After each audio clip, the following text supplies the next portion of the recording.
Ayun mga dre, tumutok ka na yung YB o marunong no. Pwede. Ang sakit ng paa ko, nangawit yung paa ko. Ayun o, okay naman sila o. Pero subukan natin na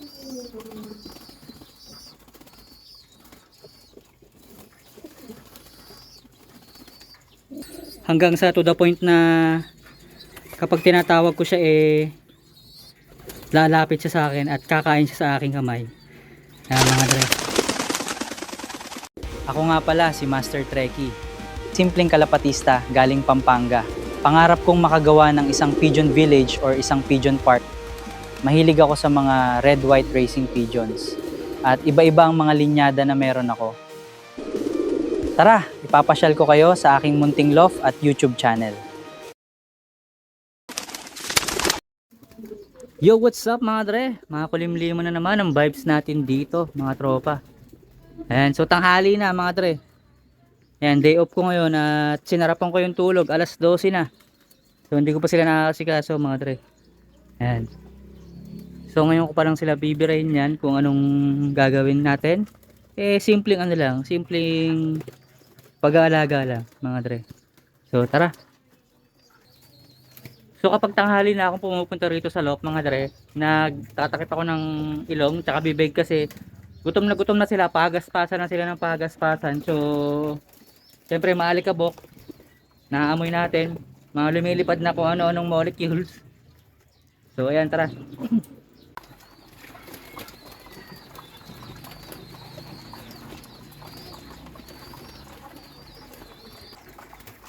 Gutom sila mga dre oh. Ayan. Sa maganda binibitin sila ng pagkain mga dre para talagang yung appetite nila matrigger na talagang gutom. Magana kumain mga tol.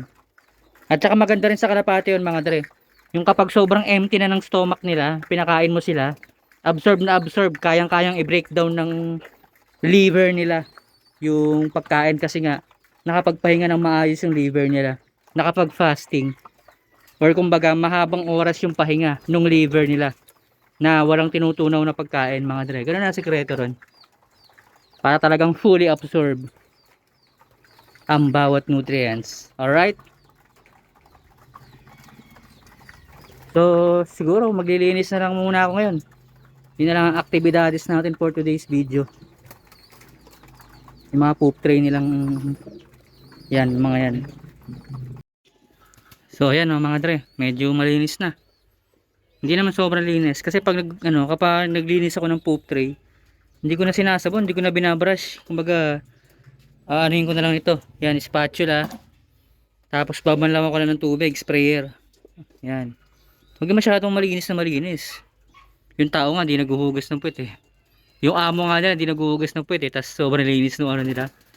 So, dapat wala, balance mga tol. Yan. Etong dalawang to.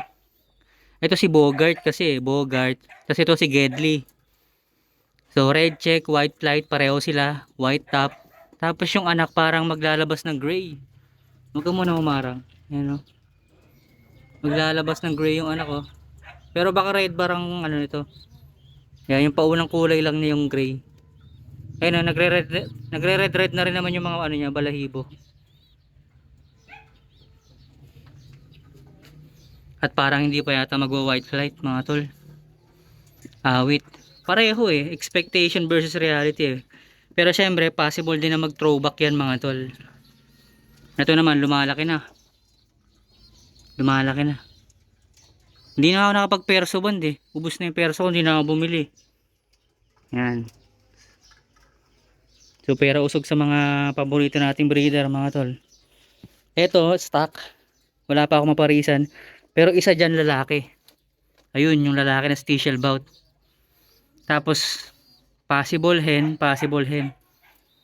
So, bahala na kung sinong mapaparisan niya yan. Kasi ito, mukha talaga siyang kak. Pero sabi nung nagbenta, hen daw. Tapos, hindi ko naman din masyadong nakikitang bumabara ako. Actually, never kapag nakitang bumara ako. Ito naman, mukha talaga siyang hen. Kaso nga lang, ayaw pa niyang pumares, mga dre. Hindi pa siya lumalandi. Pero mahigit 6 months na yan. The next day. Yo, what is up mga dre? So another day, another pigeon vlog at maganda na ulit yung panahon mga dre. Ayan, katiri ka ng araw. Ayan, so meron pala akong YB dito. Naiisipan kong i-project hand feed mga dre. Ayan. So kaya sa tinawag na project hand feed syempre testingin muna natin mga dre. Ayan. So may YB dito, may YB rin dito mga dre. Ayan. So subukan natin na i-hand feed sila or ito kasi medyo nakikita ko tumutuka-tuka na naman eh. So meron kasi akong pina-follow sa sa Toktik na isang fancier din siya pero hindi siya Pilipino. At lahat ng kalapati niya ipinapakain niya sa palad niya. This trick I'm about to show you is the easiest way to make your pigeon trust you. Let me show you. Feed them, and every time you feed, make the same sound. A whistle, a click, doesn't matter. Just be consistent. Mga dre. Kaya lagi niya natatawag at laging pumupunta yung kalapati sa balikat niya, sa ulo niya, yun. Kasi nga sinanay niya sa hand feed at naging dependent or dependent yung kalapati talaga sa kanya every time na makikita siya. So ngayon, itong dalawa pag-eeksperimentohan natin. And then sa flyers, even though may edad na sila, susubukan pa rin natin mga dre. Alright? So tara, let's go. Nga pala mga dre, kasama sa project yung paggamit ng sipol mga dre. So every time napapakainin ko sila, sisipulan ko sila. Actually, ginagawa naman na natin yun. Pero para dito sa mga hand feed, talagang magiging consistent tayo mga tol. So ayan, pinakain ko muna yung mga breeder.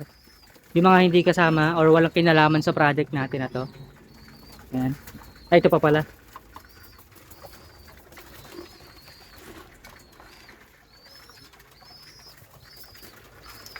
Yan, ilan na ba yung itlog nito? Isa pa lang.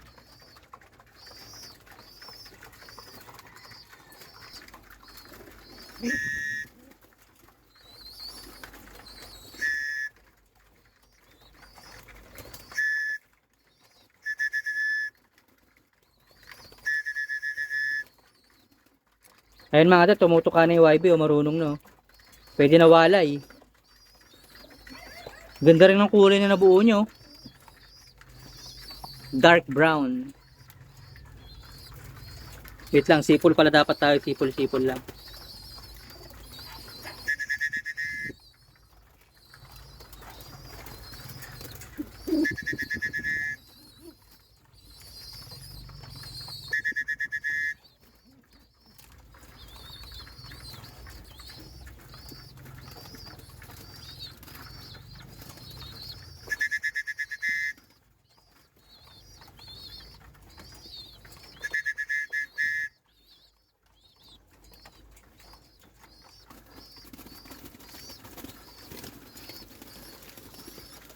Subukan naman natin sa mga flyers mga dre. Tuloy-tuloy lang sa pagtuklas syempre mga dre. Yan. Tuloy-tuloy lang tayo sa pagtuklas ng mga pwede natin pang matutunan dito sa ating mga kalapate no mga dre. So ayan, dito naman tayo sa mga flyers.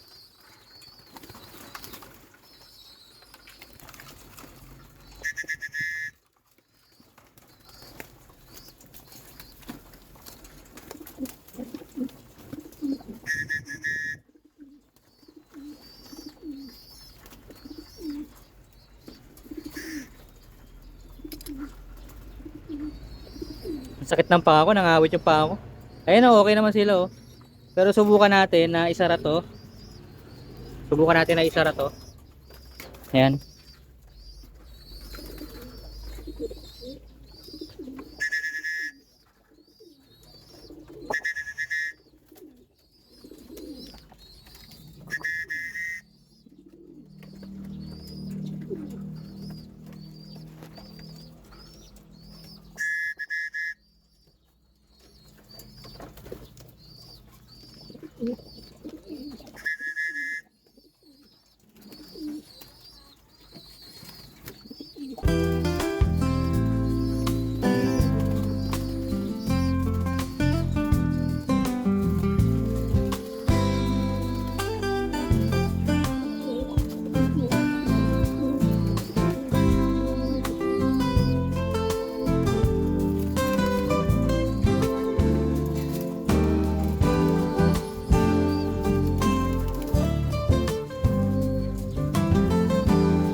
Binubuksan nila yung kamay ko.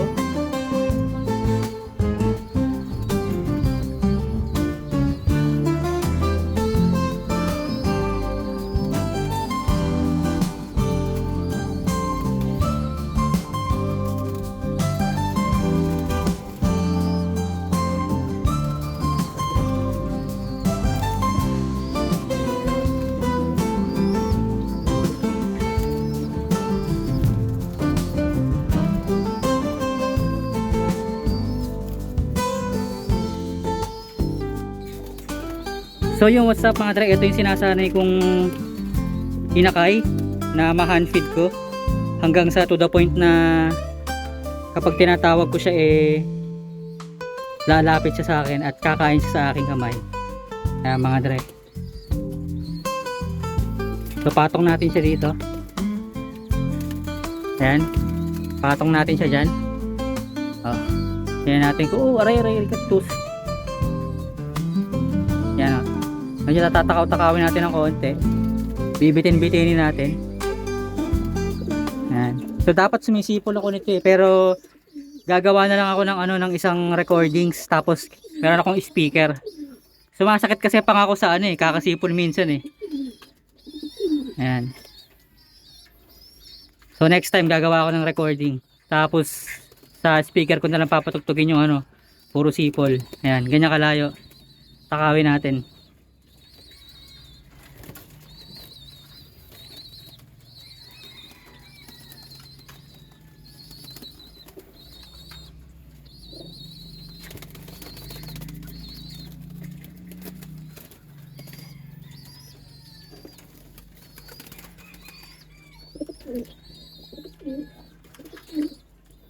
Yun sanay-sanayin lang natin mga tol. Oops, hindi niya kaya, masyado malaki. Mga maliliit na butil pa lang yung kaya niya.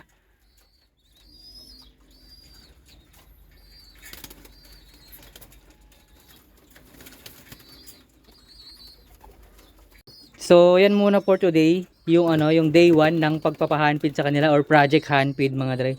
Day 1 pa lang, so subukan natin tong araw-arawin mga tol, no, kung kakayanin ba ng bitaw. Alright. So yun, maraming salamat sa panonood. Uy, na-discover niya yung lalagyanan. Yan. So that's all for today. Maraming salamat sa panonood. Like, comment, and subscribe. At hit nyo na rin yung notification bell para masaya.